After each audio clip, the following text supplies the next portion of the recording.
ਸਤਿ ਸ਼੍ਰੀ ਅਕਾਲ ਸਟੂਡੈਂਟਸ।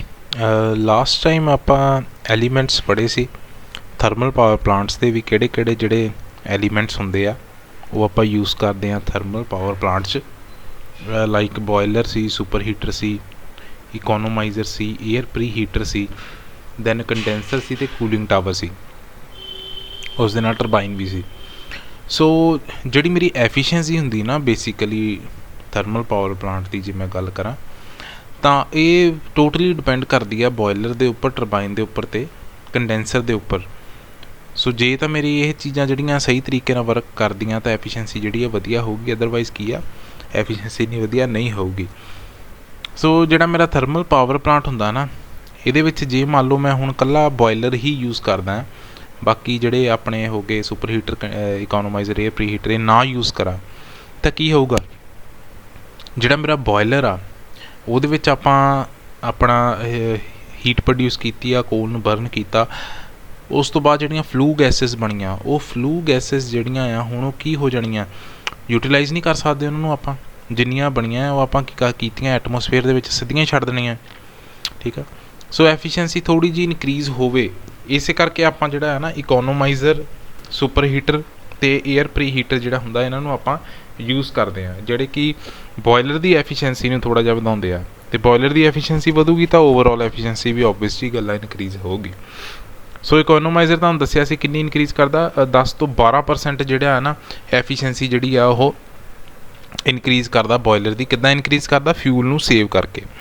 ਕਿਉਂਕਿ efficiency actual ਦੇ ਵਿੱਚ ਆਪਾਂ ਦੇਖੀਏ ਤਾਂ ਐਫੀਸ਼ੀਐਂਸੀ ਕੀ ਹੁੰਦੀ ਆ, ਆਊਟਪੁੱਟ ਡਿਵਾਈਡਡ ਬਾਈ ਇਨਪੁੱਟ, ਯਾਨੀ ਕਿ ਆਪਾਂ ਕਿੰਨੀ ਇਨਪੁੱਟ ਦਿੱਤੀ ਹੈ ਅਤੇ ਕਿੰਨੀ ਆਪਣੇ ਕੋਲ ਆਊਟਪੁੱਟ ਆਈ ਆ, ਠੀਕ ਆ।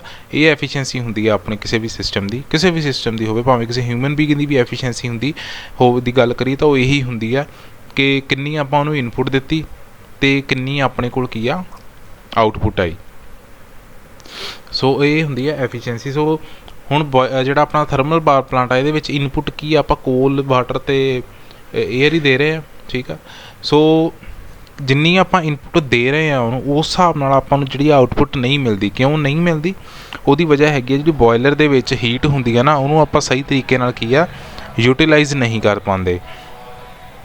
ਸੋ ਉਹਨੂੰ ਯੂਟੀਲਾਈਜ਼ ਕਰਨ ਦੇ ਵਾਸਤੇ ਕੀ ਕੀਤਾ ਹੁੰਦਾ, ਆਪਾਂ ਇਕੋਨੋਮਾਈਜ਼ਰ ਅਤੇ ਏਅਰ ਪ੍ਰੀ ਹੀਟਰ ਲਾਏ ਹੁੰਦੇ, ਜਿਹਦੇ ਨਾਲ ਥੋੜ੍ਹੀ ਜਿਹੀ ਜਿਹੜੀ ਐਫੀਸ਼ੀਐਂਸੀ ਵਧੀਆ ਹੋ ਜਾਂਦੀ ਆ। ਸੋ ਆਪਣਾ ਜਿਹੜਾ ਹੁੰਦਾ ਨੀਅਰਲੀ 10% ਜਿਹੜਾ ਲੋਸ ਹੁੰਦਾ ਆ ਉਹ ਬੋਇਲਰ ਦੇ ਵਿੱਚ ਹੋ ਜਾਂਦਾ ਆ, ਅਤੇ 24% ਜਿਹੜਾ ਉਹ ਟਰਬਾਈਨ ਅਤੇ ਕੰਡੈਂਸਰ ਦੇ ਵਿੱਚ ਹੀ ਜਿਹੜਾ ਹੁੰਦਾ ਲੋਸ ਹੋ ਜਾਂਦਾ ਆਪਣਾ, ਠੀਕ ਆ। ਸੋ ਉਹਦੇ ਕਰਕੇ ਜਿਹੜੀ ਮੇਰੀ ਓਵਰਆਲ ਐਫੀਸ਼ੀਐਂਸੀ ਹੁੰਦੀ ਹੈ ਨਾ ਥਰਮਲ ਪਾਵਰ ਪਲਾਂਟ ਦੀ ਜਾਂ ਫਿਰ ਸਟੀਮ ਪਾਵਰ ਪਲਾਂਟ ਦੀ, ਉਹ ਬਹੁਤ ਘੱਟ ਹੁੰਦੀ ਹੈ। ਸੋ ਇਹ ਵੇਰੀ ਕਰਦੀ ਆ 20 ਤੋਂ 35%। ਜਿਹੜੀ ਆਪਾਂ ਐਵਰੇਜ ਲੈ ਲੈਂਦੇ ਹਾਂ ਉਹ ਆਪਾਂ ਲੈ ਲੈਂਦੇ ਹਾਂ ਵੀ 28% ਜਿਹੜੀ ਹੁੰਦੀ ਹੈ ਐਫੀਸ਼ੀਐਂਸੀ ਹੁੰਦੀ ਹੈ ਇਹਦੀ ਸਟੀਮ ਪਾਵਰ ਪਲਾਂਟ ਦੀ 28%। ਜੇ ਤੁਹਾਨੂੰ ਐਗਜ਼ਾਮ ਦੇ ਵਿੱਚ ਜਿਹੜਾ ਆ ਫਿਲਿੰਗ ਦਾ ਬਲੈਂਕਸ ਵੀ ਆ ਜਾਂਦਾ ਆ ਤਾਂ ਉੱਥੇ ਵੀ ਜਿਹੜਾ ਆ ਤੁਸੀਂ ਜਿਹੜੀ ਐਫੀਸ਼ੀਐਂਸੀ ਲਿਖਣੀ ਆ ਆਪਣੀ ਇਹਦੀ ਉਹ 28% ਹੀ ਲਿਖਣੀ ਆ। ਸੋ ਨੋਰਮਲੀ ਬਟ ਉਹਦਾ ਯਾਦ ਰੱਖਿਓ 20 ਤੋਂ 35% ਐਫੀਸ਼ੀਐਂਸੀ ਹੁੰਦੀ ਹੈ, ਜਿਹੜੀ ਕਿ ਵੈਸੇ ਤਾਂ ਬਹੁਤ ਘੱਟ ਐਫੀਸ਼ੀਐਂਸੀ ਆ। 20 ਤੋਂ 35% ਬਹੁਤ ਘੱਟ ਐਫੀਸ਼ੀਐਂਸੀ ਆ, ਹਾਈਡਰੋ ਪਾਵਰ ਪਲਾਂਟ ਨਾਲੋਂ ਵੀ ਘੱਟ ਐਫੀਸ਼ੀਐਂਸੀ ਆ। ਬਟ ਇਹਨੂੰ ਯੂਜ਼ ਕਰਨ ਦਾ ਜਿਹੜਾ ਮੇਨ ਰੀਜ਼ਨ ਆ ਇਹ ਰੀਜ਼ਨ ਆਪਣੇ ਕੋਲ ਇਹੀ ਆ ਕਿ ਆਪਾਂ ਇਹਨੂੰ ਜ਼ਰੂਰੀ ਨਹੀਂ ਆ ਵੀ ਪਹਾੜੀ ਏਰੀਏ ਦੇ ਵਿੱਚ ਹੀ ਲਾਉਣਾ, ਇਹਨੂੰ ਆਪਾਂ ਕਿਤੇ ਵੀ ਲਾ ਸਕਦੇ ਹਾਂ। ਸੋ ਜਿਹੜੀ ਥਰਮਲ ਐਫੀਸ਼ੀਐਂਸੀ ਹੁੰਦੀ ਆ ਉਹ ਡਿਪੈਂਡ ਕਰਦੀ ਆ ਵੀ ਮੇਰੀ ਟਰਬਾਈਨ ਦੀ, ਬੋਇਲਰ ਦੀ ਕੀ ਐਫੀਸ਼ੀਐਂਸੀ ਆ ਅਤੇ ਟਰਬਾਈਨ ਦੀ ਕੀ ਐਫੀਸ਼ੀਐਂਸੀ। ਸੋ ਬੋਇਲਰ ਦੀ ਜਿਹੜੀ ਐਫੀਸ਼ੀਐਂਸੀ ਆ ਇਹ ਕਿੱਦਾਂ ਇਨਕਰੀਜ਼ ਹੋਊਗੀ, ਤੁਹਾਨੂੰ ਦੱਸਿਆ ਸੀ ਏਅਰ ਪ੍ਰੀ ਹੀਟਰ ਅਤੇ ਇਕੋਨੋਮਾਈਜ਼ਰ, ਸੁਪਰ ਹੀਟਰ ਇਹਦੀ ਐਫੀਸ਼ੀਐਂਸੀ ਇਨਕਰੀਜ਼ ਕਰਦੇ ਆ, ਅਤੇ ਉਸ ਤੋਂ ਬਾਅਦ ਟਰਬਾਈਨ ਦੀ ਐਫੀਸ਼ੀਐਂਸੀ ਜਿਹੜੀ ਆ ਉਹ ਆ ਜਾਣੀ ਆ, ਅਤੇ ਓਵਰਆਲ ਐਫੀਸ਼ੀਐਂਸੀ ਜਿਹੜੀ ਮੇਰੀ ਹੋਊਗੀ ਉਹ ਹੋਊਗੀ ਕਿ ਥਰਮਲ ਐਫੀਸ਼ੀਐਂਸੀ ਕੀ ਆ ਮਲਟੀਪਲਾਈ ਬਾਏ ਜਿਹੜੀ ਮੇਰੀ ਜਨਰੇਟਰ ਦੀ ਐਫੀਸ਼ੀਐਂਸੀ ਹੈ। ਇਹ ਹੋਊਗੀ efficiency of thermal power plant. Next ਮੇਰੇ ਕੋਲ ਜਿੱਦਾਂ ਆਪਾਂ ਹਾਈਡਰੋ ਦੇ ਵਿੱਚ ਪੜ੍ਹਿਆ ਸੀਗਾ ਸਾਈਟ ਸਿਲੈਕਸ਼ਨ ਦੇ ਬਾਰੇ, ਉੱਦਾਂ ਹੀ ਆਪਾਂ ਥਰਮਲ ਪਾਵਰ ਪਲਾਂਟ ਦੇ ਵਿੱਚ ਵੀ ਪੜ੍ਹਾਂਗੇ ਸਾਈਟ ਸਿਲੈਕਸ਼ਨ ਦਾ। ਸੋ ਜੇ ਮੈਂ ਸਾਈਟ ਸਿਲੈਕਟ ਕਰਨੀ ਆ ਥਰਮਲ ਪਾਵਰ ਪਲਾਂਟ ਨੂੰ ਬਣਾਉਣ ਦੇ ਵਾਸਤੇ ਤਾਂ ਮੈਂ ਕਿਹੜੀਆਂ ਚੀਜ਼ਾਂ ਆਪਣੇ ਮਾਈਂਡ 'ਚ ਲੈ ਕੇ ਚੱਲਣਾ। ਸਭ ਤੋਂ ਪਹਿਲਾਂ ਅਤੇ ਸਭ ਤੋਂ ਮੇਨ ਪੁਆਇੰਟ ਤਾਂ ਇਹੀ ਆ ਕਿ ਜਿਹੜਾ ਕੋਲ ਸਾਈਟ ਆ ਉਹ ਨੇੜੇ ਤੋਂ ਨੇੜੇ ਹੋਣੀ ਚਾਹੀਦੀ ਆ। ਕੋਲ ਸਾਈਟ ਦਾ ਮਤਲਬ ਜਿੱਥੋਂ ਆਪਾਂ ਕੋਲ ਜਿਹੜਾ ਆ ਉਹ ਕਲੈਕਟ ਕਰਨਾ ਆ, ਜਿੱਥੋਂ ਆਪਾਂ ਥਰਮਲ ਪਾਵਰ ਪਲਾਂਟ ਵਾਸਤੇ, ਕਿਉਂਕਿ ਕੋਲ ਜਿਹੜਾ ਆ ਉਹ ਇੱਕ essential ਚੀਜ਼ ਆ, ਇੱਕ ਬੇਸਿਕ ਨੀਡ ਆ ਮੇਰੇ ਥਰਮਲ ਪਾਵਰ ਪਲਾਂਟ ਦੀ। ਉਸ ਤੋਂ ਬਿਨਾਂ ਜਿਹੜਾ ਮੇਰਾ ਪਾਵਰ ਪਲਾਂਟ ਜਿਹੜਾ ਰਨ ਨਹੀਂ ਕਰੂਗਾ ਜੇ ਮੈਂ ਥਰਮਲ ਪਾਵਰ ਪਲਾਂਟ ਦੀ ਗੱਲ ਕਰਾਂ ਤਾਂ। ਸੋ ਜਿਹੜਾ ਕੋਲ ਆ ਉਹਦੀ ਸਾਈਟ ਜਿਹੜੀ ਆ ਉਹ ਨੇੜੇ ਹੋਣੀ ਚਾਹੀਦੀ ਆ, ਤਾਂ ਕਿ ਇੱਕ ਤਾਂ ਮੈਨੂੰ ਕੋਲ ਜਿਹੜਾ ਉਹ ਜਲਦੀ ਅਵੇਲੇਬਲ ਹੋਵੇ, ਐਮਰਜੈਂਸੀ ਦੇ ਵਿੱਚ ਵੀ ਮੈਨੂੰ ਜਲਦੀ ਕੋਲ ਮਿਲ ਜਾਵੇ, ਅਤੇ ਸੈਕਿੰਡ ਮੇਰੀ ਜਿਹੜੀ ਟਰਾਂਸਪੋਰਟੇਸ਼ਨ ਦੀ ਜਿਹੜੀ ਕੋਸਟ ਆ ਉਹ ਵੀ ਘਟੇ। ठीक है। सो ने जिन्नी नेड़े होगी उन्नी मेरी ट्रांसपोर्टेशन की कॉस्ट जी आ भी मैनू घट पऊगी। सो ट्रांसपोर्टेशन जी आ वो भी साइट होनी चाहिए, मेरे को अवेलेबिलिटी होनी चाहिए आ, क्योंकि हम देखो ਜਿਹੜਾ ਕੋਲ ਆ ਉਹ ਕਿਸੇ ਨਾ ਕਿਸੇ ਤਰੀਕੇ ਨਾਲ ਤਾਂ ਮੇਰੇ ਕੋਲ ਆਉਣਾ ਚਾਹੀਦਾ ਨਾ। ਜੇ ਕੋਈ ਉੱਥੇ ਰੋਡ ਹੀ ਨਾ ਹੋਈ ਜਿੱਥੋਂ ਆਪਣਾ ਟਰਾਂਸਪੋਰਟੇਸ਼ਨ ਕੋਈ ਹੋ ਸਕੇ ਤਾਂ ਉੱਥੇ ਮੈਨੂੰ ਥਰਮਲ ਪਾਵਰ ਪਲਾਂਟ ਬਣਾਉਣ ਦਾ ਕੀ ਫਾਇਦਾ। ਸੋ ਕੋਲ ਸਾਈਡ ਜਿਹੜੀ ਹੈ ਨੇੜੇ ਵੀ ਹੋਣੀ ਚਾਹੀਦੀ ਹੈ ਅਤੇ ਟਰਾਂਸਪੋਰਟੇਸ਼ਨ ਫੈਸਿਲਿਟੀ ਵੀ ਈਜ਼ੀ ਹੋਣੀ ਚਾਹੀਦੀ ਹੈ। ਕੋਲ ਸਾਈਡ ਜੇ ਨੇੜੇ ਹੋਊਗੀ ਤਾਂ ਮੈਨੂੰ ਟਰਾਂਸਪੋਰਟੇਸ਼ਨ ਦਾ ਖਰਚਾ ਵੀ ਜਿਹੜਾ ਆ ਉਹ ਘੱਟ ਪਊਗਾ। ਜੇ ਕੋਲ ਸਾਈਡ ਜਿਹੜੀ ਜਿੱਥੋਂ ਕੋਲ ਕਲੈਕਟ ਕਰਨਾ ਜੇ ਉਹ ਦੂਰ ਹੋਈ ਤਾਂ ਮੈਨੂੰ ਉਹੀ ਟਰਾਂਸਪੋਰਟੇਸ਼ਨ ਦੇ ਉੱਪਰ ਖਰਚਾ ਬਹੁਤ ਜ਼ਿਆਦਾ ਪੈ ਜਾਣਾ। ਸੋ ਇਹ ਸੀਗਾ ਫਸਟ ਪੁਆਇੰਟ। ਨੈਕਸਟ ਪੁਆਇੰਟ ਜਿਹੜਾ ਉਹ ਹੈ ਅਵੇਲੇਬਿਲਿਟੀ ਆਫ ਵਾਟਰ। ਉਹਦਾ ਓਬਵੀਅਸ ਜੀ ਗੱਲ ਆ ਵੀ ਜਿਹੜਾ ਵਾਟਰ ਆ, ਚਾਹੇ ਮੈਨੂੰ ਹਾਈਡਰੋ ਪਾਵਰ ਪਲਾਂਟ ਜਿੰਨਾ ਜਿਹੜਾ ਪਾਣੀ ਨਹੀਂ ਚਾਹੀਦਾ ਹਾਈਡਰੋ ਪਾਵਰ ਪਲਾਂਟ ਦੇ ਵਿੱਚ, ਤਾਂ ਜਿੱਦਾਂ ਆਪਣਾ ਥਰਮਲ ਪਾਵਰ ਪਲਾਂਟ ਦੇ ਵਿੱਚ ਜਿਹੜਾ ਫਿਊਲ ਆ ਉਹ ਆਪਾਂ ਕੋਲ ਆ ਤਾਂ ਆਪਾਂ ਕਹਿ ਸਕਦੇ ਹਾਂ ਵੀ ਹਾਈਡਰੋ ਪਾਵਰ ਪਲਾਂਟ ਦੇ ਵਿੱਚ ਜਿਹੜਾ ਮੇਰਾ ਫਿਊਲ ਆ ਉਹ ਕੀ ਆ, ਵਾਟਰ ਆ। ਸੋ ਥਰਮਲ ਪਾਵਰ ਪਲਾਂਟ ਦੇ ਵਿੱਚ ਵੀ ਪਾਣੀ ਦੀ ਲੋੜ ਹੁੰਦੀ ਆ, ਬਟ ਉਨੀ ਨਹੀਂ ਹੁੰਦੀ ਜਿੰਨੀ ਆਪਾਂ ਨੂੰ ਹਾਈਡਰੋ ਪਾਵਰ ਪਲਾਂਟ ਦੇ ਵਿੱਚ ਹੁੰਦੀ ਆ। ਬਟ ਇਸੈਂਸ਼ੀਅਲ ਆ ਵਾਟਰ ਵੀ, ਬਿਕੋਜ਼ ਜੇ ਤਿੰਨ ਚੀਜ਼ਾਂ ਇਸੈਂਸ਼ੀਅਲ ਤੁਹਾਨੂੰ ਦੱਸਿਆ ਦੀ ਕੰਬਸਸ਼ਨ ਵਾਸਤੇ, ਏਅਰ, ਫਿਊਲ ਅਤੇ ਵਾਟਰ। ਸੋ ਵਾਟਰ ਜਿਹੜਾ ਆ ਇਹ ਅਵੇਲੇਬਲ ਹੋਣਾ ਚਾਹੀਦਾ ਤਾਂ ਕਿ ਇਹਨੂੰ ਮੈਂ ਬੋਇਲ ਕਰਕੇ ਸਟੀਮ ਬਣਾ ਸਕਾਂ। ਬਾਕੀ ਰੀਯੂਜ਼ ਵੀ ਕਰ ਲੈਣਾ ਵਿੱਚੋਂ ਬਹੁਤ ਸਾਰਾ ਵਾਟਰ ਮੈਂ ਕੰਡੈਂਸਰ ਤੋਂ ਜਿਹੜਾ ਕੰਡੈਂਸਰ ਅਤੇ ਕੂਲਿੰਗ ਟਾਵਰ ਤੋਂ ਸਟੀਮ ਨੂੰ ਠੰਡਾ ਕਰਕੇ ਆਪਾਂ ਰੀਯੂਜ਼ ਵੀ ਕਰ ਲੈਂਦੇ ਹਾਂ, ਬਟ ਫਿਰ ਵੀ ਆਪਾਂ ਨੂੰ ਲੋੜ ਜਿਹੜੀ ਹੈ ਨਾ ਵਾਟਰ ਦੀ ਪੈਂਦੀ ਹੀ ਹੈ। ਨੈਕਸਟ ਪੁਆਇੰਟ ਜਿਹੜਾ ਆਪਾਂ ਨੂੰ ਹਾਈਡਰੋ ਪਾਵਰ ਪਲਾਂਟ ਦੇ ਵਿੱਚ ਵੀ ਆਇਆ ਸੀਗਾ, ਕੋਸਟ ਆਫ ਲੈਂਡ। ਸੋ ਇਹ ਕਾਮਨ ਪੁਆਇੰਟ ਆ ਦੋਨਾਂ ਦੇ ਵਿੱਚ। ਇਸ ਤੋਂ ਥੱਲੇ ਵਾਲਾ point bearing capacity of soil, ਇਹ ਦੋਨੋਂ ਕਾਮਨ ਪੁਆਇੰਟ ਆ ਜਿਹੜੇ ਆਪਣੇ ਹਾਈਡਰੋ ਅਤੇ ਥਰਮਲ ਦੇ ਨਾਲ। ਸੋ ਲੈਂਡ ਦੀ ਜਿਹੜੀ ਕੋਸਟ ਆ ਉਹ ਘੱਟ ਹੋਣੀ ਚਾਹੀਦੀ ਆ ਤਾਂ ਕਿ ਮੇਰਾ ਜਿਹੜਾ ਇਨੀਸ਼ੀਅਲ ਜਿਹੜੀ ਕੋਸਟ ਆ ਮੇਰੇ ਪਲਾਂਟ ਦੀ ਘੱਟ ਜਾਵੇ। ਬੇਅਰਿੰਗ ਕਪੈਸਿਟੀ ਆਫ ਸੋਇਲ ਯਾਨੀ ਕਿ ਮਿੱਟੀ ਦੀ ਜਿਹੜੀ ਸਹਿਣ ਸ਼ਕਤੀ ਆ ਉਹ ਜ਼ਿਆਦਾ ਹੋਣੀ ਚਾਹੀਦੀ ਹੈ, ਕਿਉਂਕਿ ਜਿਹੜਾ ਥਰਮਲ ਪਾਵਰ ਪਲਾਂਟ ਹੁੰਦਾ ਹੈ ਨਾ ਇਹਦੇ ਵਿੱਚ ਵੀ ਹਾਈਡਰੋ ਵਾਂਗੂ ਆਪਾਂ ਬਹੁਤ ਸਾਰੇ ਇਕਵਿਪਮੈਂਟ ਯੂਜ਼ ਕਰਦੇ ਹਾਂ। ਜਿੱਦਾਂ ਤੁਹਾਨੂੰ ਮੈਂ ਦਿਖਾਇਆ ਵੀ ਸੀਗਾ ਡਾਇਗ੍ਰਾਮ, ਤੁਹਾਨੂੰ ਮੈਂ ਦੁਬਾਰਾ ਵੀ ਇੱਕ ਵਾਰ ਦਿਖਾ ਦਿੰਦਾ। ਹੁਣ ਦੇਖੋ ਟਰਬਾਈਨ ਆਪਾਂ ਕਿੰਨੀ ਵੱਡੀ ਯੂਜ਼ ਕਰਦੇ ਹਾਂ ਇਹਦੇ ਵਿੱਚ। ਉਸ ਤੋਂ ਬਾਅਦ ਕੂਲਿੰਗ ਟਾਵਰ ਬਹੁਤ ਵੱਡੇ ਹੁੰਦੇ ਆ। ਉਸ ਤੋਂ ਬਾਅਦ 'ਚ ਮੇਰਾ ਕੰਡੈਂਸਰ ਵੀ ਸਾਈਜ਼ ਦੇ ਵਿੱਚ ਵੱਡਾ ਹੁੰਦਾ, ਏਅਰ ਪ੍ਰੀ ਹੀਟਰ, ਦੈਨ ਮੇਰੇ ਕੋਲ ਸੁਪਰ ਹੀਟਰ। ਸੋ ਇਹ ਸਾਰੇ ਇਕਵਿਪਮੈਂਟ ਜਿਹੜੇ ਹੁੰਦੇ ਹੈਵੀ ਹੁੰਦੇ ਆ। ਸੋ ਜਿਹੜੀ ਆਪਾਂ ਸੋਇਲ ਆ ਉਹਦੇ ਵਿੱਚ ਇੰਨੀ ਕੁ ਬੇਅਰਿੰਗ ਕਪੈਸਿਟੀ ਹੋਣੀ ਚਾਹੀਦੀ ਕਿ ਇਹਨਾਂ ਦਾ ਭਾਰ ਜਿਹੜਾ ਉਹ ਸਹਿ ਲਵੇ। ਨੈਕਸਟ ਮੇਰੇ ਕੋਲ ਪੁਆਇੰਟ ਆ ਜਾਂਦਾ ਆ, some land should be available for future expansion. Future expansion ਦਾ ਮਤਲਬ ਆ ਹਾਈਡਰੋ ਦੇ ਵਿੱਚ ਇਹਦੀ ਇੰਨੀ ਲੋੜ ਨਹੀਂ ਪੈਂਦੀ ਫਿਊਚਰ ਐਕਸਪੈਂਸ਼ਨ ਦੀ, ਕਿਉਂਕਿ ਹਾਈਡਰੋ ਦੇ ਵਿੱਚ ਤਾਂ ਆਪਣੇ ਕੀ ਆ ਆਪਾਂ ਨੂੰ ਰੈਜ਼ਰਵਾਇਰ ਦੁਬਾਰਾ ਬਣਾਉਣਾ ਪੈਣਾ, ਉਹ ਆਪਾਂ ਨੂੰ ਫਿਊਚਰ ਐਕਸਪੈਂਸ਼ਨ 'ਤੇ ਖਰਚਾ ਬਹੁਤ ਜ਼ਿਆਦਾ ਪੈ ਜਾਣਾ। ਬਟ ਥਰਮਲ ਦੇ ਵਿੱਚ ਇਹ ਚੀਜ਼ ਨਹੀਂ ਆ। ਥਰਮਲ ਦੇ ਵਿੱਚ ਜਿਹੜੀ ਹੈ ਫਿਊਚਰ ਐਕਸਪੈਂਸ਼ਨ ਹੋਣੀ ਚਾਹੀਦੀ। ਜੇ ਮੈਂ ਇੱਕ ਪਲਾਂਟ ਲਾਉਣਾ ਤਾਂ ਮੈਂ ਉਹਦੇ ਨਾਲ ਲਾ ਸਕਦਾ, ਠੀਕ ਹੈ। ਬਹੁਤੀ ਜ਼ਿਆਦਾ ਜਗ੍ਹਾ ਨਹੀਂ ਚਾਹੀਦੀ ਹੁੰਦੀ ਇਹਦੇ ਵਿੱਚ, ਬਟ ਫਿਊਚਰ ਐਕਸਪੈਂਸ਼ਨ ਦੀ ਆਪਾਂ ਨੂੰ ਜਿਹੜੀ ਆ ਅਵੇਲੇਬਿਲਿਟੀ ਹੋਣੀ ਚਾਹੀਦੀ ਹੈ ਕਿ ਮੈਂ ਜੇ ਆਪਣੇ ਪਾਵਰ ਪਲਾਂਟ ਥੋੜ੍ਹਾ ਵੱਡਾ ਕਰਨਾ, ਜਾਂ ਮੇਰੇ ਹੁਣ 4 ਜਿਹੜੀਆਂ ਆਪਣੇ ਕੋਲ ਆਲਟਰਨੇਟਰ 4 ਚੱਲ ਰਹੇ ਆ ਮੇਰੇ, ਤਾਂ ਮੈਂ ਜਿਹੜੇ ਆ ਆਪਣੇ 2 ਯੂਨਿਟ ਜਿਹੜੇ ਬਚ ਗਏ ਆ ਆਲਟਰਨੇਟਰ ਦੇ, ਉਹ ਵੀ 2 ਯੂਨਿਟ ਮੈਂ ਚਲਾਉਣੇ ਆ ਜਾਂ 2 ਯੂਨਿਟ ਮੈਂ ਨਵੇਂ ਲਾਉਣੇ ਆ, ਤਾਂ ਮੈਨੂੰ ਕੀ ਆ ਉੱਥੇ ਲੈਂਡ ਅਵੇਲੇਬਲ ਹੋਣੀ ਚਾਹੀਦੀ ਹੈ ਤਾਂ ਕਿ ਮੈਂ ਨਵੇਂ ਯੂਨਿਟ ਵੀ ਲਾ ਸਕਾਂ। ਨੈਕਸਟ ਹੈਗਾ ਅਵੇ ਫਰੋਮ ਪੋਪੂਲੇਟਡ ਏਰੀਆ। ਅਵੇ ਫਰੋਮ ਪੋਪੂਲੇਟਡ ਏਰੀਆ ਜਿਹੜਾ ਆ ਉਹ ਵੀ ਇੱਕ ਮੇਨ ਪੁਆਇੰਟ ਆ, ਕਿਉਂਕਿ ਇਹਦੇ ਵਿੱਚ ਚਿਮਨੀਸ ਹੁੰਦੀਆਂ, ਉੱਥੋਂ ਜਿਹੜੀਆਂ ਫਲੂ ਗੈਸਿਸ ਨਿਕਲਦੀਆਂ। ਸੋ ਜਿਹੜੀਆਂ ਫਲੂ ਗੈਸਿਸ ਹੁੰਦੀਆਂ ਨਾ ਉਹ ਬਹੁਤ ਹਾਰਮਫੁਲ ਹੁੰਦੀਆਂ। ਇਸ ਕਰਕੇ ਜਿਹੜਾ ਮੇਰਾ ਇਹਦਾ ਥਰਮਲ ਪਾਵਰ ਪਲਾਂਟ ਆ ਇਹ ਕੀ ਆ ਪੋਪੂਲੇਟਡ ਏਰੀਆ ਤੋਂ ਦੂਰ ਹੋਣਾ ਚਾਹੀਦਾ ਤਾਂ ਕਿ ਕਿਸੇ ਨੂੰ ਜਿਹੜਾ ਆ ਪ੍ਰੋਬਲਮ ਨਾ ਆਵੇ ਪੋਲਿਊਸ਼ਨ ਦੀ, ਕਿਉਂਕਿ ਇਹ ਓਬਵੀਅਸ ਜੀ ਗੱਲ ਆ ਵੀ ਜੇ ਆਪਾਂ ਕੋਲ ਨੂੰ ਬਰਨ ਕਰਾਂਗੇ ਤਾਂ ਕੋਲ ਦਾ ਜਿਹੜਾ ਪੋਲਿਊਸ਼ਨ ਤਾਂ ਹੋਣਾ ਹੀ ਆ। ਉਹਨੂੰ ਆਪਾਂ ਰਿਡਿਊਸ ਕਰ ਸਕਦੇ ਹਾਂ, ਬਟ ਉਹਨੂੰ ਆਪਾਂ ਪੂਰੀ ਤਰ੍ਹਾਂ ਐਲੀਮੀਨੇਟ ਨਹੀਂ ਕਰ ਸਕਦੇ, ਉਹਨੂੰ ਪੂਰੀ ਤਰ੍ਹਾਂ ਖ਼ਤਮ ਨਹੀਂ ਕਰ ਸਕਦੇ, ਉਹਨੂੰ ਰਿਡਿਊਸ ਕਰ ਸਕਦੇ ਹਾਂ। So away from populated area ਵੀ ਮੇਨ ਪੁਆਇੰਟ ਆ। ਨੈਕਸਟ ਆਉਂਦਾ easy transportation of for staff. ਇਹ ਵੀ ਇੱਕ ਮੇਨ ਪੁਆਇੰਟ, ਕਿਉਂਕਿ ਦੇਖੋ ਜਿਹੜਾ ਮੇਰਾ ਥਰਮਲ ਪਾਵਰ ਪਲਾਂਟ ਹੁੰਦਾ ਆ ਇਹਨੇ 24 ਘੰਟੇ ਵਾਸਤੇ ਕੰਮ ਕਰਨਾ ਹੁੰਦਾ, 24 ਆਵਰਸ ਇਹ ਜਿਹੜਾ ਹੁੰਦਾ ਪਲਾਂਟ ਕੰਮ ਕਰਦਾ। ਸੋ ਇੱਥੇ ਜਿਹੜਾ ਆ ਮੈਨ ਪਾਵਰ ਦੀ ਲੋੜ ਹਮੇਸ਼ਾ ਰਹਿੰਦੀ ਹੀ ਰਹਿੰਦੀ ਆ। ਮੈਨ ਪਾਵਰ ਦੀ ਲੋੜ ਜਿਹੜੀ ਆ ਹਮੇਸ਼ਾ ਇੱਥੇ ਰਹਿਣੀ ਹੀ ਰਹਿਣੀ ਆ। ਸੋ ਇਸ ਕਰਕੇ ਸਟਾਫ ਦੀ ਜਿਹੜੀ ਟਰਾਂਸਪੋਰਟੇਸ਼ਨ ਆ ਨਾ ਉਹ ਈਜ਼ੀ ਹੋਣੀ ਚਾਹੀਦੀ ਆ। ਇਹ ਨਾ ਹੋਵੇ ਵੀ ਕਿ ਮੀਂਹ ਪਿਆ ਤਾਂ ਉੱਥੇ 5-5 ਫੁੱਟ ਪਾਣੀ ਖੜਾ ਹੋ ਜਾਵੇ ਅਤੇ ਉੱਥੇ ਬੰਦਾ ਜਾ ਹੀ ਨਾ ਸਕੇ, ਸਟਾਫ ਮੈਂਬਰ ਪਹੁੰਚ ਹੀ ਨਾ ਸਕੇ ਮੌਕੇ 'ਤੇ, ਠੀਕ ਹੈ। ਸੋ ਇੱਦਾਂ ਦੀ ਕੋਈ ਚੀਜ਼ ਨਹੀਂ ਹੋਣੀ ਚਾਹੀਦੀ। ਵੈਸੇ ਤਾਂ ਜਿਹੜੇ ਆਪਣੇ ਥਰਮਲ ਪਾਵਰ ਪਲਾਂਟ ਆ ਨਾ, ਚਾਹੇ ਰੋਪੜ ਥਰਮਲ ਪਾਵਰ ਪਲਾਂਟ ਦੀ ਆਪਾਂ ਗੱਲ ਕਰੀਏ, ਚਾਹੇ ਬਠਿੰਡੇ ਦੀ, ਪੰਜਾਬ ਦੀ ਜੇ ਮੈਂ ਗੱਲ ਕਰਾਂ, ਤਾਂ ਅੰਦਰ ਹੀ ਕੁਆਟਰਸ ਮਿਲੇ ਹੁੰਦੇ ਆ ਜਿਹੜਾ ਵੀ ਸਟਾਫ ਮੈਂਬਰ ਹੁੰਦੇ ਆ ਉੱਥੇ ਦੇ। ਬਟ ਜੇ ਮੰਨ ਲਓ ਬਾਹਰੋਂ ਵੀ ਆਉਣਾ ਤਾਂ ਉਹਨੂੰ ਵੀ ਈਜ਼ੀ ਟਰਾਂਸਪੋਰਟੇਸ਼ਨ ਹੋਣੀ ਚਾਹੀਦੀ ਆ। ਸੋ ਇਹਦੇ ਨਾਲ ਹੀ ਇਹਦੇ ਵਿੱਚ ਇੱਕ ਹੋਰ ਪੁਆਇੰਟ ਤੁਸੀਂ ਐਡ ਕਰ ਲਿਓ ਸਿਲੈਕਸ਼ਨ ਆਫ, ਉਹ ਹੈ ਟਰਾਂਸਪੋਰਟੇਸ਼ਨ ਫੈਸਿਲਿਟੀਜ਼, ਠੀਕ ਆ। ਜਿਹੜਾ ਆਪਣਾ ਨੀਅਰ ਟੂ ਕੋਲ ਸਾਈਟ ਹੈ ਨਾ, ਇਹ ਤੋਂ ਨੈਕਸਟ ਪੁਆਇੰਟ ਮੈਂਸ਼ਨ ਕਰ ਲਿਓ ਟਰਾਂਸਪੋਰਟੇਸ਼ਨ ਫੈਸਿਲਿਟੀਜ਼, ठीक है। ट्रांसपोर्टेशन फैसिलिटीज़ का मतलब आ कि ਜਿਹੜਾ मेरा ट्रांसपोर्टेशन आ ईजीली होनी चाहिए, चाहे वो वाटरवे ਦੇ ਨਾਲ ਹੋਵੇ, ਚਾਹੇ ਉਹ रोड बाय रोड ਹੋਵੇ, ਚਾਹੇ ਉਹ बाय एयर ਹੋਵੇ, बट ट्रांसपोर्टेशन ਜਿਹੜੀ ਆ ਉਹ ईजी ਹੋਣੀ ਚਾਹੀਦੀ ਆ। फैसिलिटी ਜਿਹੜੀ ਆ ਵਧੀਆ ਹੋਣੀ ਚਾਹੀਦੀ, ਉੱਥੇ ਆਰਾਮ ਦੇ ਨਾਲ ਕੋਈ ਵੀ ਜਿਹੜਾ ਆ ਆਪਣਾ ਆ ਜਾ ਸਕੇ, ਕੋਲ ਜਿਹੜਾ ਆ ਉਹਨੂੰ ਆਪਾਂ ट्रांसपोर्ट ईजीली कर सकीए। सो इदां दी ਉਹਦੀ ਜਿਹੜੀ ਆ ਜਗ੍ਹਾ ਹੋਣੀ ਚਾਹੀਦੀ ਹੈ ट्रांसपोर्टेशन फैसिलिटी, ਤਾਂ ਕਿ ईजी ਹੋਵੇ। ਨੈਕਸਟ ਮੇਰੇ ਕੋਲ ਆ ਜਾਂਦੇ ਆ ਐਡਵਾਂਟੇजेस ਕੀ ਹੈ ਮੇਰੇ ਕੋਲ ਥਰਮਲ ਪਾਵਰ ਪਲਾਂਟ ਦੇ। ਸੋ ਜੇ ਮੈਂ ਇਹਨੂੰ ਕੰਪੇਅਰ ਕਰਾਂ ਬਾਕੀ ਨਿਊਕਲੀਅਰ ਪਾਵਰ ਪਲਾਂਟ ਜਾਂ ਡੀਜ਼ਲ ਪਾਵਰ ਪਲਾਂਟ ਦੇ ਨਾਲ, ਤਾਂ ਜਿਹੜੀ ਇਹਦੀ ਕੋਸਟ ਹੁੰਦੀ ਹੈ ਨਾ ਫਿਊਲ ਦੀ ਘੱਟ ਹੁੰਦੀ। ਕੋਲਾ ਹੁੰਦਾ, ਕੋਲਾ ਬਹੁਤ ਸਸਤਾ ਮਿਲ ਜਾਂਦਾ, ਤੁਹਾਨੂੰ ਪਤਾ ਪਿੰਡਾਂ ਦੇ ਵਿੱਚ ਆਪਾਂ ਯੂਜ਼ ਕਰਦੇ ਵੀ ਹਾਂ ਕੋਲ ਨੂੰ।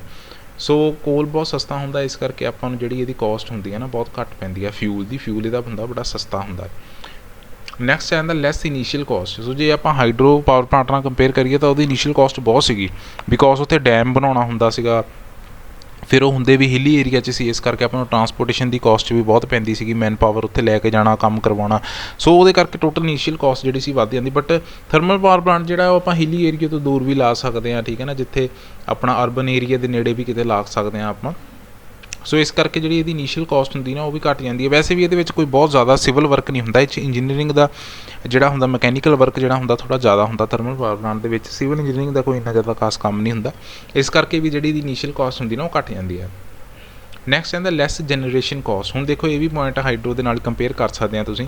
ਹਾਈਡਰੋ ਪਾਵਰ ਪਲਾਂਟ ਜਿਹੜੇ ਹੁੰਦੇ ਆ ਲੋਡ ਸੈਂਟਰ ਤੋਂ ਜਿਹੜਾ ਹੁੰਦਾ ਥੋੜ੍ਹੇ ਦੂਰ ਹੁੰਦੇ ਆ, ਸੋ ਉਸ ਕਰਕੇ ਆਪਾਂ ਨੂੰ ਟਰਾਂਸਮਿਸ਼ਨ ਲਾਈਨ ਵੀ ਜਿਹੜੀ ਆ ਉਨੀ ਜਿਹੜੀ ਆ ਲੰਬੀ ਪਾਉਣੀ ਪੈਂਦੀ ਹੈ, ਠੀਕ ਹੈ। ਲੈਂਥ ਜਿਹੜੀ ਹੈ ਟਰਾਂਸਮਿਸ਼ਨ ਲਾਈਨ ਦੀ ਵੱਧ ਜਾਂਦੀ ਹੈ। ਬਟ ਹੁਣ ਜੇ ਮੈਂ ਇਹਨੂੰ ਅਰਬਨ ਏਰੀਆ ਦੇ ਜਾਂ ਲੋਡ ਸੈਂਟਰ ਦੇ ਜਿਹੜਾ ਹੈ ਨੇੜੇ ਇੰਸਟਾਲ ਕਰ ਸਕਦਾ ਥਰਮਲ ਪਾਵਰ ਪਲਾਂਟ ਨੂੰ, ਸੋ ਇਸ ਕਰਕੇ ਜਿਹੜਾ ਆਪਾਂ ਟਰਾਂਸਪੋਰਟੇਸ਼ਨ ਦੀ ਕੋਸਟ ਆ ਨਾ ਮੇਰੀ ਉਹ ਘੱਟ ਜਾਣੀ ਹੈ, ਜਨਰੇਸ਼ਨ ਦੀ ਕੋਸਟ ਘੱਟ ਜਾਣੀ ਆ। ਵੈਸੇ ਤੇ ਫਿਊਲ ਵੀ ਇਹਦਾ ਸਸਤਾ, ਫਿਊਲ ਵੀ ਸਸਤਾ, ਟਰਾਂਸਪੋਰਟੇਸ਼ਨ ਦੀ ਜਿਹੜੀ ਕੋਸਟ ਆ ਉਹ ਵੀ ਘੱਟ ਜਾਣੀ। ਸੋ ਇਸ ਕਰਕੇ ਆਪਾਂ ਇਹ ਪੁਆਇੰਟ ਜਿਹੜਾ ਇਹਨੂੰ ਮੈਂਸ਼ਨ ਕੀਤਾ ਵੀ ਜਿਹੜੀ ਜਨਰੇਸ਼ਨ ਦੀ ਓਵਰਆਲ ਕੋਸਟ ਆ ਥਰਮਲ ਪਾਵਰ ਪਲਾਂਟ ਦੀ ਉਹ ਕੀ ਹੋਊਗੀ, ਘੱਟ ਹੋਊਗੀ। ਨੈਕਸਟ ਹੈਗਾ ਕੈਨ ਬੀ ਇੰਸਟਾਲਡ ਐਨੀਵੇਅਰ, ਠੀਕ ਹੈ। ਐਨੀਵੇਅਰ ਤਾਂ ਮਤਲਬ ਇਹ ਨਹੀਂ ਕਿ ਆਪਾਂ ਸ਼ਹਿਰ ਦੇ ਮੋਢੇ ਲਾ ਦੇਣਾ ਉਹਨੂੰ, ਮਤਲਬ ਕਿ ਇਹਨੂੰ ਬਟ ਆਪਾਂ ਫਿਰ ਵੀ ਕਿਸੇ ਵੀ ਜਿਹੜੀ ਆ ਪਲੇਨ ਜਗ੍ਹਾ ਦੇ ਉੱਪਰ ਲਾ ਸਕਦੇ ਹਾਂ, ਜਿੱਥੇ ਸੋਇਲ ਵਗੈਰਾ ਮਜ਼ਬੂਤ ਹੋਵੇ, ਜ਼ਮੀਨ ਦਾ ਰੇਟ ਘੱਟ ਹੋਵੇ ਅਤੇ ਖੁੱਲ੍ਹੀ ਜਗ੍ਹਾ ਹੋਵੇ ਇੱਕ। ਸੋ ਖੁੱਲ੍ਹੀ ਜਗ੍ਹਾ ਆਪਾਂ ਨੂੰ ਜਿਹੜੀ ਆ ਕਿਤੇ ਵੀ ਮਿਲ ਸਕਦੀ, ਜ਼ਰੂਰੀ ਨਹੀਂ ਆਪਾਂ ਵੀ ਇਹਨੂੰ ਮਤਲਬ ਕਿ ਹਿੱਲੀ ਏਰੀਆਜ਼ ਦੇ ਵਿੱਚ ਹੀ ਲਾਉਣਾ ਆ ਜਾਂ ਫਿਰ ਰਿਵਰ ਦੇ ਬਿਲਕੁਲ ਸਾਈਡ 'ਤੇ ਹੀ ਲਾਉਣਾ ਆ, ਜਿੱਥੇ ਵੀ ਆਪਾਂ ਨੂੰ ਵਾਟਰ ਦੀ ਈਜ਼ੀਲੀ ਅਵੇਲੇਬਿਲਿਟੀ ਹੈਗੀ ਆ, ਲੈਂਡ ਸਸਤੀ ਆ, ਖੁੱਲ੍ਹੀ ਲੈਂਡ ਆ, ਥੋੜ੍ਹਾ ਸ਼ਹਿਰ ਤੋਂ ਦੂਰ ਆ, ਉੱਥੇ ਆਪਾਂ ਇਹਨੂੰ ਇੰਸਟਾਲ ਕਰ ਸਕਦੇ ਹਾਂ ਬੜੇ ਆਰਾਮ ਦੇ ਨਾਲ। Next less space requirement as compare to hydro power plant. So space ਇਹ ਵੀ ਲੈਂਦਾ ਕਿਉਂਕਿ ਇਹਦੇ ਕੰਪੋਨੈਂਟ ਜਿਹੜੇ ਹੁੰਦੇ ਆ ਬਹੁਤ ਵੱਡੇ ਹੁੰਦੇ ਆ, ਬਹੁਤ ਭਾਰੇ ਹੁੰਦੇ ਆ। ਬਟ ਜੇ ਆਪਾਂ ਹਾਈਡਰੋ ਪਾਵਰ ਪਲਾਂਟ ਦੇ ਨਾਲ ਕੰਪੇਅਰ ਕਰੀਏ ਤਾਂ ਉਹਦੇ ਨਾਲੋਂ ਇਹ ਜਿਹੜਾ ਜਗ੍ਹਾ ਬਹੁਤ ਘੱਟ ਲੈਂਦਾ, ਠੀਕ ਹੈ। ਹਾਈਡਰੋ ਪਾਵਰ ਪਲਾਂਟ ਨਾਲ ਜਗ੍ਹਾ ਕੀ ਹੈ ਬਹੁਤ ਘੱਟ ਲੈਂਦਾ। ਨੈਕਸਟ ਕਾਸਟ ਆਫ ਟਰਾਂਸਮਿਸ਼ਨ ਵੀ ਕਮ ਲੈਸ। ਉਹ ਤੁਹਾਨੂੰ ਇਹਦੇ ਵਿੱਚ ਹੀ ਮੈਂ ਕਲੀਅਰ ਕਰਤਾ ਸੀ ਵੀ ਕਿਉਂ ਲੈਸ ਹੁੰਦੀ ਆ, ਠੀਕ ਹੈ। ਸੋ ਜਨਰੇਸ਼ਨ ਦੀ ਕੋਸਟ ਤਾਂ ਹੀ ਘੱਟ ਹੁੰਦੀ ਤਾਂ ਕਿਉਂਕਿ ਆਪਣੀ ਕੋਸਟ ਟਰਾਂਸਮਿਸ਼ਨ ਦੀ ਵੀ ਘੱਟ ਹੁੰਦੀ ਹੈ ਅਤੇ ਫਿਊਲ ਦੀ ਵੀ ਘੱਟ ਹੁੰਦੀ, ਸੋ ਓਵਰਆਲ ਜਨਰੇਸ਼ਨ ਦੀ ਕੋਸਟ ਘੱਟ ਜਾਂਦੀ ਹੈ। ਜਨਰੇਸ਼ਨ ਕੋਸਟ ਦਾ ਮਤਲਬ ਆ ਕਿ ਇੱਕ ਯੂਨਿਟ ਨੂੰ ਬਣਾਉਣ 'ਤੇ ਆਪਣਾ ਕਿੰਨਾ ਖਰਚਾ ਆਇਆ, ਠੀਕ ਆ, ਉਹ ਹੁੰਦੀ ਹੈ ਮੇਰੇ ਕੋਲ ਜਿਹੜੀ ਜਨਰੇਸ਼ਨ ਦੀ ਕੋਸਟ ਹੁੰਦੀ। ਸੋ ਇੱਕ ਯੂਨਿਟ ਨੂੰ ਬਣਾਉਣ ਦਾ ਖਰਚਾ ਘੱਟ ਕਿਉਂ ਆਇਆ, ਕਿਉਂਕਿ ਫਿਊਲ ਵੀ ਘੱਟ ਆ, ਟਰਾਂਸਪੋਰਟੇਸ਼ਨ ਦਾ ਵੀ ਆਪਾਂ ਨੂੰ ਬਹੁਤਾ ਖਰਚਾ ਨਹੀਂ ਪਾਇਆ। ਬਾਕੀ ਟਰਾਂਸਮਿਸ਼ਨ ਦੀ ਕੋਸਟ ਇਸ ਕਰਕੇ ਘੱਟ ਹੁੰਦੀ ਕਿਉਂਕਿ ਹਿੱਲੀ ਏਰੀਆ ਦੇ ਵਿੱਚ ਨਹੀਂ ਹੁੰਦਾ, ਲੋਡ ਸੈਂਟਰ ਜਿਹੜਾ ਹੁੰਦਾ ਯਾਨੀ ਕਿ ਜਿੱਥੇ ਆਪਾਂ ਲੋਡ ਪਾਉਣਾ ਆ ਉਹਦੇ ਨੇੜੇ ਹੁੰਦਾ, ਇਸ ਕਰਕੇ ਟਰਾਂਸਮਿਸ਼ਨ ਲਾਈਨ ਦੀ ਲੋਡ ਆਪਾਂ ਨੂੰ ਘੱਟ ਦੀ ਪੈਂਦੀ ਹੈ। ਸੋ ਉਹਦੇ ਕਰਕੇ ਟਰਾਂਸਮਿਸ਼ਨ ਲਾਈਨ ਦੀ ਜਿਹੜੀ ਕੋਸਟ ਹੁੰਦੀ ਉਹ ਵੀ ਘੱਟ ਜਾਂਦੀ ਹੈ। ਨੈਕਸਟ ਆਉਂਦਾ disadvantages of thermal power plant. So diagram ਮੈਂ ਲਾਇਆ ਹੀ ਹੋਇਆ, ਤੁਸੀਂ ਇੱਥੋਂ ਸਮਝ ਵੀ ਗਏ ਹੋਗੇ। ਸਭ ਤੋਂ ਪਹਿਲਾਂ ਜਿਹੜਾ ਇਹਦਾ ਡਿਸਐਡਵਾਂਟੇਜ ਆ, ਦੇਖੋ ਹੁਣ ਆਹ ਤਾਂ ਮੇਰੇ ਕੋਲ ਹੈਗੇ ਆ ਕੂਲਿੰਗ ਟਾਵਰ, ਇਹਨਾਂ ਦੇ ਵਿੱਚ ਤਾਂ ਚਲੋ ਨਹੀਂ ਹੁੰਦਾ ਇੰਨਾ ਜਿਹੜਾ ਪੋਲਿਊਸ਼ਨ ਹੁੰਦਾ, ਠੀਕ ਆ, ਕਿਉਂਕਿ ਇਹ ਕੋਲ ਬਰਨ ਕਰਨ ਵਾਲਾ ਧੂੰਆਂ ਨਹੀਂ ਆ, ਇਹ ਧੂੰਆਂ ਹੈਗਾ ਜਿਹੜਾ ਆਪਣਾ ਕੰਡੈਂਸਰ ਤੋਂ ਜਿਹੜਾ ਆਪਣਾ ਗਰਮ ਪਾਣੀ ਤੁਸੀਂ ਕਹਿ ਲਓ, ਗਰਮ ਪਾਣੀ ਦਾ ਜਿਹੜਾ ਹੈ ਨਾ ਇਹ ਭਾਫ ਆ ਇੱਕ ਤਰ੍ਹਾਂ। ਬਟ ਜਿਹੜਾ ਚਿਮਣੀ ਤੋਂ ਨਿਕਲ ਰਿਹਾ ਨਾ ਇਹ ਜਿਹੜਾ ਆ ਇਹ ਆਪਣਾ ਪੋਲਿਊਸ਼ਨ ਕਰਦਾ ਸਿੱਧਾ, ਬਿਕੋਜ਼ ਜਿਹੜੀ ਇਹ ਗੈਸਿਸ ਆ ਵਾਈਟ ਕਲਰ ਦੀਆਂ ਬਾਹਰ ਨਿਕਲ ਰਹੀਆਂ ਇਹ ਫਲੂ ਗੈਸਿਸ ਆ, ਠੀਕ ਆ, ਇਹ ਫਲੂ ਗੈਸਿਸ ਆ, ਇਹਨਾਂ ਦੇ ਵਿੱਚ ਜਿਹੜਾ ਆ ਪੋਲਿਊਟੈਂਟ ਹੁੰਦੇ ਆ ਕਾਫੀ ਮਾਤਰਾ ਦੇ ਵਿੱਚ। ਸੋ ਇਸ ਕਰਕੇ ਸਭ ਤੋਂ ਪਹਿਲੀ ਜਿਹੜੀ ਡਿਸਐਡਵਾਂਟੇਜ ਇਹੀ ਹੈ ਕਿ ਇਹਦਾ ਜਿਹੜਾ ਹੈ ਨਾ ਪੋਲਿਊਸ਼ਨ ਇਹਦੇ ਨਾਲ ਹੁੰਦਾ ਆ, ਸਮੋਕ ਦੇ ਕਰਕੇ, ਅਤੇ ਤੇਜ਼ ਸਮੈਲ ਵੀ ਜਿਹੜੀ ਹੈ ਇਹਦੀ ਆਉਂਦੀ ਹੈ। ਇਸ ਕਰਕੇ ਜੇ ਆਪਾਂ ਸ਼ਹਿਰੀ ਏਰੀਏ ਦੇ ਨੇੜੇ ਲਾਵਾਂਗੇ ਤਾਂ ਉਹ ਜਿਹੜੀ ਸਮੈਲ ਆ ਜਾਂ ਉਹ ਜਿਹੜਾ ਪੋਲਿਊਸ਼ਨ ਆ ਉਹ ਸਾਰੇ ਏਰੀਏ ਦੇ ਵਿੱਚ ਫੈਲ ਸਕਦਾ, ਠੀਕ ਹੈ। ਸੋ ਸਭ ਤੋਂ ਪਹਿਲੀ ਡਿਸਐਡਵਾਂਟੇਜ ਕੀ ਹੈ, pollution due to smoke and fumes ਦਾ ਮਤਲਬ ਹੁੰਦਾ ਤੇਜ਼ ਜਿਹੜੀ ਸਮੈਲ ਆਉਂਦੀ ਹੈ ਆਪਾਂ ਨੂੰ, ਠੀਕ ਆ। ਸੋ ਇਹਦੇ ਕਰਕੇ ਸਮੋਕ ਕਰਕੇ ਅਤੇ ਫੂਮਸ ਕਰਕੇ ਜਿਹੜਾ ਪੋਲਿਊਸ਼ਨ ਬਹੁਤ ਜ਼ਿਆਦਾ ਹੁੰਦਾ। ਅਤੇ ਕੋਲ ਬਰਨ ਕਰਦੇ ਹਾਂ ਓਬਵੀਅਸਲੀ ਗੱਲ ਆ, ਕੋਲ ਦੇ ਵਿੱਚ ਸਮੋਕ ਵੀ ਕੋਲ ਜਿਹੜਾ ਹੁੰਦਾ ਉਹਦਾ ਧੂੰਆਂ ਵੀ ਬਣਨਾ ਹੀ ਬਣਨਾ ਅਤੇ ਉਹਦੇ ਵਿੱਚ ਤੇਜ਼ ਸਮੈਲ ਵੀ ਆਉਣੀ ਆ। ਤੁਸੀਂ ਘਰਾਂ ਦੇ ਵਿੱਚ ਵੀ ਜਦੋਂ ਕਿਤੇ ਗਿੱਠੀ ਵਗੈਰਾ ਬਾਲਦੇ ਆ ਤਾਂ ਜਦੋਂ ਉਹਨੂੰ ਬਾਲਦੇ ਆ ਤਾਂ ਬਹੁਤ ਜ਼ਿਆਦਾ ਧੂੰਆਂ ਹੋ ਜਾਂਦਾ, ਪੂਰੀ ਗਲੀ ਧੂੰਆਂ ਹੋ ਜਾਂਦੀ ਹੈ। ਚੌਥੇ ਮਹੱਲੇ 'ਚ ਵੀ ਪਤਾ ਲੱਗ ਜਾਂਦਾ ਵੀ ਕਿਸੇ ਨੇ ਗਿੱਠੀ ਬਾਲੀ ਹੈ। ਸੋ ਇਸ ਕਰਕੇ ਆਪਣਾ ਜਿਹੜਾ ਕੋਲ ਹੁੰਦਾ ਉਹਦੇ ਵਿੱਚ ਸਮੋਕ ਵੀ ਬਣਨੀ ਆ, ਧੂੰਆਂ ਵੀ ਹੋਣਾ ਅਤੇ ਤੇਜ਼ ਸਮੈਲ ਵੀ ਆਉਣੀ ਆ, ਜਿਹਦੇ ਕਰਕੇ ਕੀ ਆ ਮੇਰੇ ਆਲੇ ਦੁਆਲੇ ਪੋਲਿਊਸ਼ਨ ਹੋਊਗਾ। ਨੈਕਸਟ ਮੇਰੇ ਕੋਲ ਆਉਂਦਾ ਹਾਈ ਰਨਿੰਗ ਕੋਸਟ। ਹੁਣ ਦੇਖੋ ਜਿਹੜਾ ਮੇਰਾ ਹਾਈਡਰੋ ਪਾਵਰ ਪਲਾਂਟ ਦੀ ਜੇ ਮੈਂ ਗੱਲ ਕਰਾਂ, ਹਾਈਡਰੋ ਪਾਵਰ ਪਲਾਂਟ ਦੇ ਵਿੱਚ ਕੀ ਸੀਗਾ ਆਪਣੇ ਕੋਲ ਕਿ ਪਾਣੀ ਸੀਗਾ, ਆਪਾਂ ਪਾਣੀ ਨੂੰ ਜਿਹੜਾ ਆ ਐਜ਼ ਆ ਫਿਊਲ ਯੂਜ਼ ਕਰੀ ਜਾਂਦੇ ਹਾਂ। ਠੀਕ ਆ, ਪਾਣੀ ਇੱਕ ਤਰ੍ਹਾਂ ਐਜ਼ ਆ ਫਿਊਲ ਐਕਟ ਕਰਦਾ ਪਿਆ ਉੱਥੇ। ਉਹਨੇ ਕੀ ਕਰਨਾ, ਟਰਬਾਈਨ 'ਤੇ ਸਟਰਾਈਕ ਕੀਤਾ, ਉਹਨੂੰ ਰੋਟੇਟ ਕਰਵਾਇਆ। ਬਟ ਜਿਹੜਾ ਮੇਰਾ ਥਰਮਲ ਪਾਵਰ ਪਲਾਂਟ ਆ ਇਹਦੇ ਵਿੱਚ ਹੁਣ ਕੀ ਆ, ਇਹਦੇ ਵਿੱਚ ਵਾਟਰ ਜਿਹੜਾ ਉਹ ਤਾਂ ਆਪਾਂ ਬੋਇਲ ਹੀ ਕਰ ਰਹੇ ਹਾਂ ਨਾ, ਐਕਚੁਅਲ ਦੇ ਵਿੱਚ ਜਿਹੜਾ ਫਿਊਲ ਆ ਉਹ ਕੀ ਆ, ਉਹ ਹੈਗਾ ਕੋਲ। ਸੋ ਹਾਈ ਰਨਿੰਗ ਕੋਸਟ ਆ, ਇਟ ਮੀਨਸ ਕਿ ਇਹਦੇ ਵਿੱਚ ਆਪਾਂ ਨੂੰ, ਕਿਉਂਕਿ ਇਹਦੇ ਵਿੱਚ ਆਪਾਂ ਨੂੰ ਕੀ ਆ, ਕੰਟੀਨਿਊਸ ਕੋਲ ਦੀ ਸਪਲਾਈ ਜਿਹੜੀ ਆ ਚਾਹੀਦੀ ਆ 24 ਘੰਟੇ। ਜਿੰਨਾ ਚਿਰ ਮੈਂ ਆਪਣਾ ਪਲਾਂਟ ਚਲਾਉਣਾ ਆ, ਚਾਹੇ 24 ਘੰਟੇ ਚਲਾਉਣਾ, 48 ਘੰਟੇ ਚਲਾਉਣਾ ਜਾਂ ਪੂਰਾ ਮਹੀਨਾ ਚਲਾਉਣਾ, ਲਗਾਤਾਰ ਮੈਨੂੰ ਜਿਹੜਾ ਆ ਕੋਲ ਜਿਹੜਾ ਆ ਉਹਦੀ ਸਪਲਾਈ ਰੁਕਣੀ ਨਹੀਂ ਚਾਹੀਦੀ, ਉਹ ਚਾਹੀਦੀ। ਉਹਦੇ ਕਰਕੇ ਵੀ ਰਨਿੰਗ ਕੋਸਟ ਵੱਧਦੀ ਆ।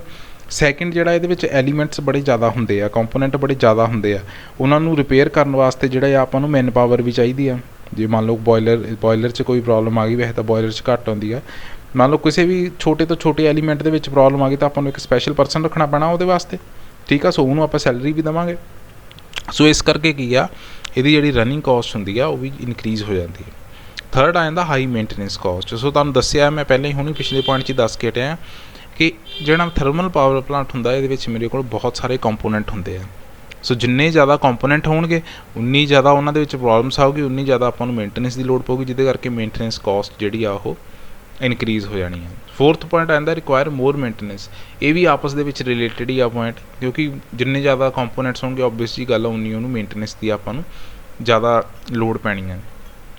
ਠੀਕ ਹੈ, ਸੋ ਜਿਹੜੇ ਐਲੀਮੈਂਟ ਤੁਹਾਨੂੰ ਕੁਛ ਐਲੀਮੈਂਟਸ ਦੱਸਿਆ, ਬਟ ਇਹਦੇ ਵਿੱਚ ਜਿਹੜੇ ਕੰਪੋਨੈਂਟ ਹੁੰਦੇ ਨੇ ਐਕਚੁਅਲ ਦੇ ਵਿੱਚ ਬਹੁਤ ਜ਼ਿਆਦਾ ਕੰਪੋਨੈਂਟ ਆਪਾਂ ਯੂਜ਼ ਕਰਦੇ ਹਾਂ। ਸੋ ਇਹਦੀ ਜਿਹੜੀ ਮੇਨਟੇਨੈਂਸ ਵੀ ਆ ਉਨੀ ਹੀ ਆਪਾਂ ਨੂੰ ਜ਼ਿਆਦਾ ਚਾਹੀਦੀ ਹੈ। Working affected by supply of coal. ਜਦੋਂ ਮੇਰੀ ਕੋਲ ਦੀ ਸਪਲਾਈ ਰੁਕ ਗਈ, ਮੇਰਾ ਫਿਊਲ ਰੁਕ ਗਿਆ, ਤਾਂ ਮੈਂ ਜਿਹੜਾ ਹੈ ਪਾਵਰ ਪਲਾਂਟ ਜਿਹੜਾ ਨਹੀਂ ਚਲਾ ਸਕਦਾ। ਉਹ ਓਬਵੀਅਸਲੀ ਗੱਲ ਹੀ ਆ, ਫਿਊਲ ਜੇ ਕੋਈ ਵੀ ਪਾਵਰ ਪਲਾਂਟ ਆ ਜੇ ਉਹਨੂੰ ਫਿਊਲ ਦੀ ਸਪਲਾਈ ਜਿਹੜੀ ਰੁਕ ਗਈ ਆ ਤਾਂ ਉਹਨੂੰ ਨਹੀਂ ਚਲਾ ਸਕਦੇ। ਪਾਣੀ ਜਿਹੜਾ ਆ ਹਾਈਡਰੋ ਪਾਵਰ ਪਲਾਂਟ ਦੇ ਵਿੱਚ ਇਹ ਆ ਵੀ ਜੇ ਮੰਨ ਲਓ ਪਾਣੀ ਖੜ ਗਿਆ ਜਾਂ ਪਾਣੀ ਫਲੋ ਨਹੀਂ ਕਰਦਾ, ਉਹਨੂੰ ਆਪਾਂ ਪੰਪਡ ਵਾਟਰ ਜਾਂ ਪੰਪ ਦੇ ਨਾਲ ਪੰਪ ਕਰਕੇ ਵਾਟਰ ਨੂੰ ਕਿਸੇ ਤਰ੍ਹਾਂ ਉਹਨੂੰ ਚਲਾ ਸਕਦੇ। ਬਟ ਕੋਲ ਦੇ ਵਿੱਚ ਇੱਦਾਂ ਨਹੀਂ। ਕੋਲ ਦੇ ਵਿੱਚ ਜਦੋਂ ਕੋਲ ਦੀ ਸਪਲਾਈ ਰੁਕ ਗਈ ਤਾਂ ਜਿਹੜਾ ਮੇਰਾ ਪਾਵਰ ਪਲਾਂਟ ਆ ਉੱਥੇ ਹੀ ਬੰਦ ਹੋ ਜਾਣਾ। ਉਸ ਤੋਂ ਨੈਕਸਟ ਪੁਆਇੰਟ ਆ ਜਾਂਦਾ ਵੈਰੀ ਲੋ ਓਵਰਆਲ ਐਫੀਸ਼ੀਐਂਸੀ। ਦੱਸਿਆ ਸੀ ਤੁਹਾਨੂੰ ਕਿੰਨੀ ਹੁੰਦੀ ਹੈ, 20 ਤੋਂ 35 ਦੇ ਵਿੱਚ ਐਫੀਸ਼ੀਐਂਸੀ ਵੇਰੀ ਕਰਦੇ ਆਪਾਂ 28 ਮੰਨ ਕੇ ਚੱਲਦੇ ਹਾਂ। ਸੋ 28% ਐਫੀਸ਼ੀਐਂਸੀ ਕੁਛ ਵੀ ਨਹੀਂ ਹੁੰਦੀ, ਬਹੁਤ ਘੱਟ ਹੁੰਦੀ ਹੈ। ਠੀਕ ਹੈ, ਸੋ 28% ਸਿਰਫ 28% ਐਫੀਸ਼ੀਐਂਸੀ ਹੁੰਦੀ ਹੈ ਇਹਦੀ ਪਾਵਰ ਪਲਾਂਟ ਦੀ। ਸੋ ਇਹ ਇਹਦੀ ਬਹੁਤ ਵੱਡੀ ਡਿਸਐਡਵਾਂਟੇਜ ਹੈ ਕਿ ਇਹਦੀ ਐਫੀਸ਼ੀਐਂਸੀ ਬਹੁਤ ਘੱਟ ਹੁੰਦੀ ਹੈ। ਨੈਕਸਟ ਮੇਰੇ ਕੋਲ ਆਉਂਦਾ large water source is required. So hilly area ਦੇ ਵਿੱਚ ਤਾਂ ਆਪਾਂ ਨੂੰ ਜਿਹੜਾ ਵਾਟਰ ਜਿਹੜਾ ਹੁੰਦਾ ਉਹ ਈਜ਼ੀਲੀ ਮਿਲ ਜਾਂਦਾ ਹੈ, ਇਸ ਕਰਕੇ ਉੱਥੇ ਇੰਨੀ ਪ੍ਰੋਬਲਮ ਨਹੀਂ ਆਉਂਦੀ। ਬਟ ਹੁਣ ਦੇਖੋ ਜਿਹੜਾ ਥਰਮਲ ਪਾਵਰ ਪਲਾਂਟ ਤਾਂ ਹਿੱਲੀ ਏਰੀਆਜ਼ ਦੇ ਵਿੱਚ ਨਹੀਂ ਲਾਉਣਾ, ਇਹਨੂੰ ਮੈਂ ਕਿੱਥੇ ਲਾਉਣਾ, ਆਪਣੇ ਅਰਬਨ ਏਰੀਆ ਦੇ ਨੇੜੇ ਲਾਉਣਾ। ਸੋ ਉੱਥੇ ਜਿਹੜਾ ਆ ਨਾ, ਉੱਥੇ ਮੈਨੂੰ ਇੰਨੀ ਭਾਰੀ ਮਾਤਰਾ ਦੇ ਵਿੱਚ ਜਿਹੜਾ ਪਾਣੀ ਮਿਲਣਾ ਕਈ ਵਾਰ ਪੋਸੀਬਲ ਨਹੀਂ ਹੁੰਦਾ। ਠੀਕ ਆ, ਸੋ ਇਸ ਕਰਕੇ ਇਹ ਵੀ ਇੱਕ ਇਹਦੀ ਡਿਸਐਡਵਾਂਟੇਜ ਆ ਜਾਂਦੀ ਆ ਵੀ ਆਪਾਂ ਨੂੰ ਪਾਣੀ ਦੀ ਜਿਹੜੀ ਅਵੇਲੇਬਿਲਿਟੀ ਹੁੰਦੀ ਨਾ ਉਹ 'ਚ ਥੋੜ੍ਹੀ ਪ੍ਰੋਬਲਮ ਆਉਂਦੀ ਆ, ਕਿਉਂਕਿ ਇਹਨੂੰ ਕੀ ਆ ਲਾਰਜ ਵਾਟਰ ਸੋਰਸ ਇਹਨੂੰ ਚਾਹੀਦਾ। ਠੀਕ ਆ, ਪਾਣੀ ਨੂੰ ਬਹੁਤ ਜ਼ਿਆਦਾ ਚਾਹੀਦਾ ਇਹਦੇ ਵਿੱਚ ਵੀ, ਕਿਉਂਕਿ ਪਾਣੀ ਨੂੰ ਵੀ ਬੋਇਲ ਕਰਾਂਗੇ ਉਹਦੀ ਸਟੀਮ ਬਣੂਗੀ। ਨੈਕਸਟ ਆਉਂਦਾ skill person are required for erecting and maintaining ਦਾ ਪਾਵਰ ਸਟੇਸ਼ਨ। ਇਹ ਵੀ ਤੁਹਾਨੂੰ ਮੈਂ ਦੱਸਿਆ ਸਾਰੇ ਪੁਆਇੰਟ ਆਪਸ ਦੇ ਵਿੱਚ ਰਿਲੇਟ ਕਰਦੇ ਆ। ਜਿਹੜੇ ਉੱਪਰ ਵਾਲੇ ਆਪਾਂ 4 ਪੁਆਇੰਟ ਪੜ੍ਹੇ, ਸਾਰੇ ਆਪਸ 'ਚ ਅਗਲੇ ਪੁਆਇੰਟਸ ਨਾਲ ਰਿਲੇਟ ਕਰਦੇ ਆ, ਇੱਕ ਦੂਜੇ ਨਾਲ ਰਿਲੇਟ ਕਰਦੇ। ਸੋ ਸਕਿਲਡ ਪਰਸਨ ਚਾਹੀਦਾ, ਕਿਉਂ? ਬਿਕੋਜ਼ ਤੁਹਾਨੂੰ ਦੱਸਿਆ ਵੀ ਇਹਦੇ ਵਿੱਚ ਕੰਪੋਨੈਂਟ ਬਹੁਤ ਜ਼ਿਆਦਾ ਹੁੰਦੇ ਆ ਅਤੇ ਬਹੁਤ ਕੰਪਲੀਕੇਟਿਡ ਕੰਪੋਨੈਂਟਸ ਹੁੰਦੇ ਆ। ਕੋਈ ਆਮ ਜਿਹੜਾ ਪਰਸਨ ਆ ਨਾ ਉਹਨੂੰ ਠੀਕ ਨਹੀਂ ਕਰ ਸਕਦਾ। ਕੋਈ ਆਮ ਪਰਸਨ ਜਿਹੜਾ ਆ ਉਸ ਚੀਜ਼ ਨੂੰ ਜਿਹੜਾ ਰਿਪੇਅਰ ਨਹੀਂ ਕਰ ਸਕਦਾ, ਠੀਕ ਨਹੀਂ ਕਰ ਸਕਦਾ। ਇਹਨੂੰ ਉਹੀ ਬੰਦਾ ਠੀਕ ਕਰ ਸਕਦਾ ਜਿਹਨੂੰ ਪੂਰਾ ਆਪਣੇ ਥਰਮਲ ਪਾਵਰ ਪਲਾਂਟ ਦੀ ਵਰਕਿੰਗ ਦਾ ਪਤਾ ਆ, ਉਹਨੂੰ ਪਤਾ ਕਿ ਇਹ ਕੰਪੋਨੈਂਟ ਨੂੰ ਰੋਕਣ ਨਾਲ ਜਾਂ ਇਹਨੂੰ ਮੇਨਟੇਨੈਂਸ ਕਰਨ ਲਈ ਮੈਂ ਬਾਈਪਾਸ ਕਿੱਦਾਂ ਕਰਨਾ ਆ, ਉਸ ਕੰਪੋਨੈਂਟ ਨੂੰ ਰਿਪੇਅਰ ਕਰਨ ਦਾ ਜਿਹੜਾ ਟਾਈਮ ਕਿੰਨਾ ਲੱਗਣਾ। ਸੋ ਉਹਦੇ ਵਾਸਤੇ ਬੜਾ ਸਕਿਲਡ ਪਰਸਨ ਆਪਾਂ ਨੂੰ ਚਾਹੀਦੇ ਆ। ਸੋ ਇਹ ਸਕਿਲਡ ਪਰਸਨ ਰਿਕੁਆਇਰ ਆ ਤਾਂ ਓਬਵੀਅਸਲੀ ਗੱਲ ਆ, ਹਾਈ ਮੇਨਟੇਨੈਂਸ ਕੋਸਟ ਵੀ ਹੋ ਜਾਣੀ ਹੈ, ਰਨਿੰਗ ਕੋਸਟ ਵੀ ਆਪਣੀ ਵੱਧ ਜਾਣੀ ਹੈ। ਠੀਕ ਹੈ, ਸੋ ਇਹ ਸੀਗੇ ਇਹਦੇ ਡਿਸਐਡਵਾਂਟੇਜਸ। ਸੋ ਥਰਮਲ ਪਾਵਰ ਪਲਾਂਟ ਜਿਹੜਾ ਆ ਆਪਣਾ ਇੱਥੇ ਜਿਹੜਾ ਆ ਖ਼ਤਮ ਹੋ ਚੁੱਕਾ ਆ। ਨੋਟਸ ਵਗੈਰਾ ਤੁਸੀਂ ਆਪਣੇ ਨਾਲ ਦੀ ਨਾਲ ਕਾਪੀਜ਼ ਦੇ ਉੱਪਰ ਬਣਾਈ ਜਾਓ। ਅਤੇ ਨੈਕਸਟ ਆਪਾਂ ਜਿਹੜਾ ਪੜ੍ਹਾਂਗੇ, ਨੈਕਸਟ ਲੈਕਚਰ ਦੇ ਵਿੱਚ ਆਪਾਂ ਪੜ੍ਹਾਂਗੇ ਡੀਜ਼ਲ ਪਾਵਰ ਸਟੇਸ਼ਨ। ਠੀਕ ਹੈ, ਓਕੇ, ਥੈਂਕ ਯੂ।